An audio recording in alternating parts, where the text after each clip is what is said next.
Okay, let's go over the strategies. Okay, decapitation. Okay. And what you're doing is you're removing the elite. Okay, or what we call command and control. Okay, you're basically limiting the capacity of Iran to govern itself, to have a leadership, to have an elite. All right, command and control. Okay, so that's the first strategy. Second strategy is area bombardment, okay, aerial supremacy. So again, America has the most advanced airplanes in the world. And the way that it's using its airplanes is to destroy as much military installations as possible, but it's also engaging in acts of sabotage, okay? So what they're doing is they're carpet bombing. Okay, so they're carpet bombing Tehran, okay? They're doing soft targeting. Soft targeting. Soft targeting means that instead of attacking military installations, you attack hospitals. Why? Because you're degrading the capacities, you're degrading the state's capacity to rejuvenate itself, to be resilient, okay? Now, the last thing is something called double tap. Double tap is this, okay? And it's really illegal or against international law. What you do is this. You attack a place, right? You kill some people, and then people try to come and help the people who are injured. And it could be like doctors, it could be emergency personnel, it could be relatives, right? And then you strike again to create as many civilian casualties as possible, right? And the entire idea is to create as much fear and anxiety in people as possible so that they lose the capacity to resist, right? And the last thing you do, and the last thing, of course, is to arm and bribe insurgents. Okay, so these are the three main pillars of the American strategy. And you will see this over the next few weeks. The problem with this is that when you do these three things, you're not actually hurting the Iranians, you're actually helping them. Because remember, the law of asymmetry states that whichever group is able to create energy, openness, and cohesion will win. And guess what, guys? This American strategy is going to create a more energetic, more open, and more cohesive Persian society. All right, let me show you how. All right, decapitation. We just said that one major problem for America is elite overproduction, right? Well, with decapitation, what you're doing is you're solving this problem for the Iranians, right? Before, the huge problem for the Iranians were you have too many leaders and they all have their own stupid opinion and they all want to lead this war, right? But by killing so many leaders, you allow for more mobility, for more meritocracy, right? You're solving the problem of elite overproduction for the Iranians. That's a huge, huge bonus, guys, okay? So the leadership will become much more lean, much more mean, much more determined, and much more strategic, okay?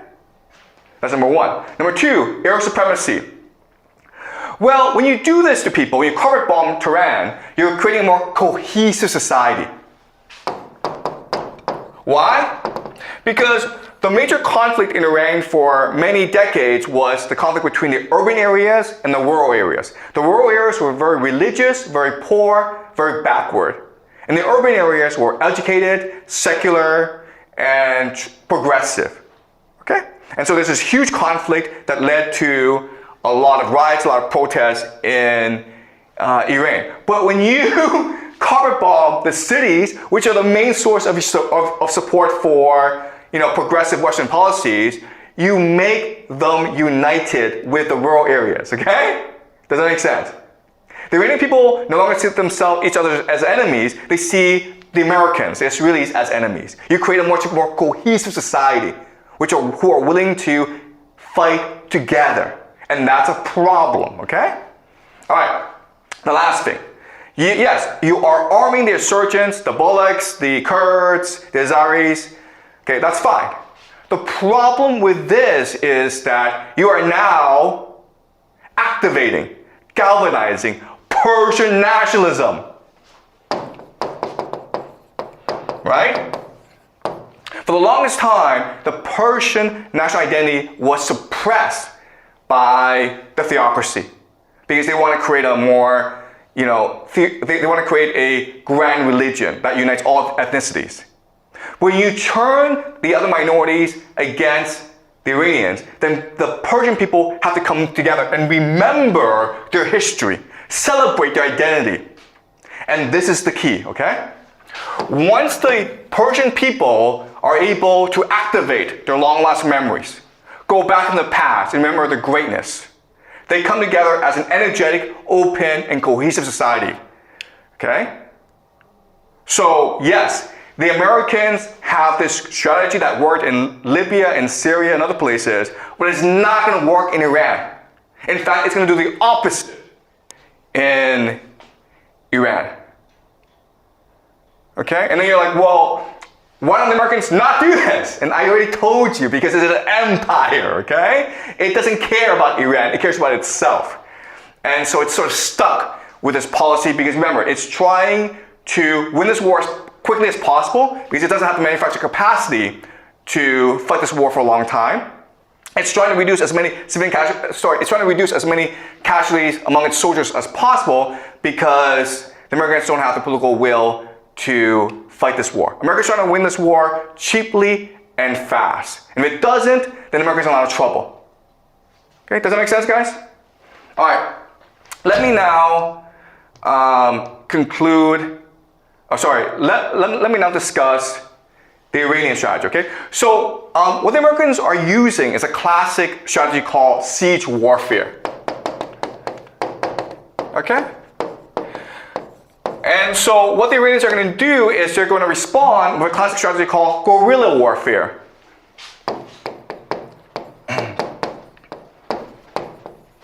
Okay, and guerrilla warfare, guys, it's just simple, it's hide and seek.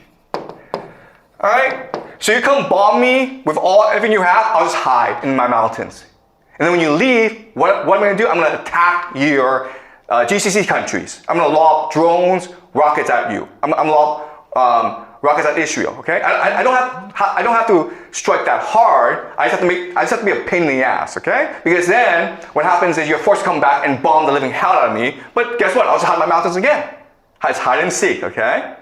So Iran can do this for years and years and years. But again, remember, America is forced to win this war as fast as possible because there is no political will, they don't have manufacturing capacity, and they don't want that many casualties and economic damage, okay? Does that make sense, guys? All right, so that's all Iran's gonna do. Iran's just gonna be a pain in the ass, okay? A pain in the ass. It's trying to create as much economic damage as possible. It's trying to create as much fear as possible, all right? Which will force America to attack. The grand question is this: will America launch a ground invasion? Okay? Because if it does, then they've lost the war, okay? All right, because look at Iran, okay? Mountains and mountains, deserts. It is impossible to occupy this country. All right, it's impossible to invade. And what the Iranians want to do is be such a pain in the ass to commit so much guerrilla warfare that America is forced to invade, okay, from over here and from over here and from over here and from over here, and then eventually. But the problem is that America doesn't have the resources, the political will, the manufacturing capacity to fight this war. Okay? Does it make sense? All right. So now you're like, okay, I understand all this. But why the hell is this war happening then? Like, if I can tell you this, okay, I'm sure that their generals can tell them this as well. I'm sure that they know that this was the case. In fact, for years, America has been planning to invade Iran, and for years, the generals was like, no, that's suicidal, let's not do this, okay? So why is this happening? And unfortunately, we don't know because the administration is not telling us. At first, Trump is like, oh, because the nuclear talks didn't go well. But we know for a fact that the Iranians were willing to agree to all terms of the Americans. And then Marco Rubio, who's the Secretary of State, he came out yesterday and he said something really moronic. He said that, why did we attack Iran? Because we heard the Israelis were going to attack first. And then the Iranians were going to respond by attacking both the Israelis and us, the Americans. And therefore we have to preempt the Israelis by attacking first. That's just retarded, okay? All right? So they don't know why they're doing this. But there has to be a reason, right? Okay, well, a clue is this. A clue is this. The soldiers are being asked, the American soldiers are being asked to fight this war. And again, no one knows why this war is happening.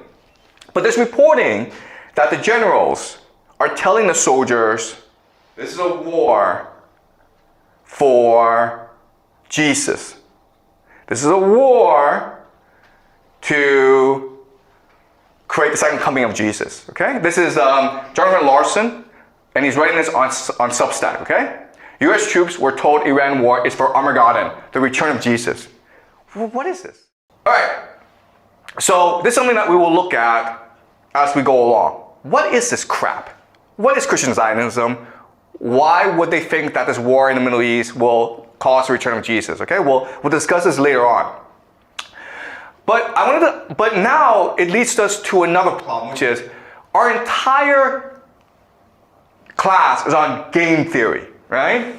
Guys, this is kind of weird because what this suggests is that religion is more important, okay? So what's the point of game theory if people don't play by game theory? If they're just religious fanatics, all right? And the answer is this, and the answer is, it's still game theory.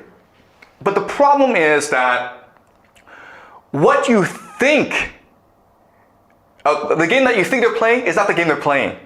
The reward that you think they want is not the reward that they want, okay? We think in terms of material things, okay? So money, resources, power. We think that the war is being fought over these things. And it's not, all right? The grand secret, the grand reveal of the semester, of this course is this. The real power, the real currency in the world is not money. It is human consciousness. Or basically attention. Okay? This is it, guys, okay? When you understand this idea, you understand everything. But this is a hard idea to understand, so I'll need some time to actually explain this, all right? This war is being fought to control the consciousness of the human race. Because it is our consciousness that creates reality itself. That's the source of all wealth and all power in this world.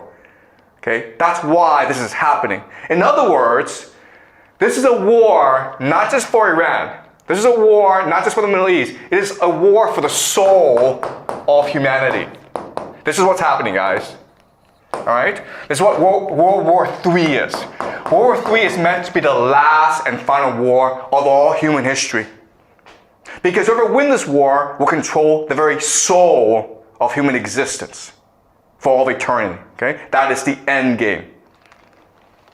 And I know this is hard idea to understand, but as we go along, I will explain this to you. Okay? That is the grand secret behind the world. Everything that you believe, everything that you see today, it's all an illusion. The reality, the truth, is that consciousness is a source of all power of reality itself. And so this is a war for human consciousness. It's a war for the very soul of humanity. Okay? Any questions? All right, I will see you guys next week.